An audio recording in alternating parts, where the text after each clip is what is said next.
présidente, je réitère les salutations.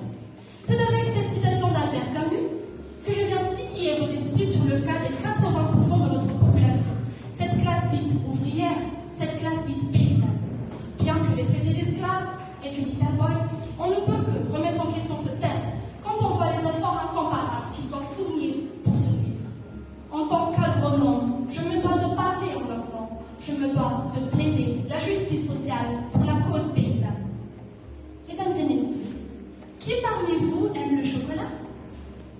Ce petit carré de délices et de bonheur auquel on n'aurait pas droit sans le cacao. Le prix de ce dernier, ces 40 dernières années, n'a cessé de chuter, alors que le prix du chocolat monte en flèche. Illogique, non?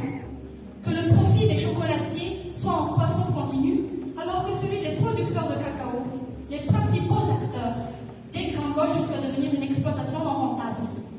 C'est pourquoi je dénonce ce modèle qui non seulement déracine la population paysanne, mais s'approprie aussi leur dignité et leur vie au nom de quoi? De la productivité et du développement. Il en est de même pour une multitude d'autres filières agricoles où ce sont les collecteurs et les intermédiaires qui obtiennent le maximum de profit au détriment de nos paysans.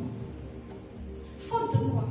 Des infrastructures en piteux état ou quasi inexistantes dans certaines régions enclavées dans les zones rurales.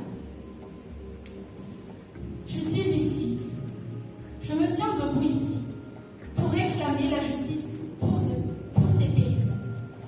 Je me tiens debout ici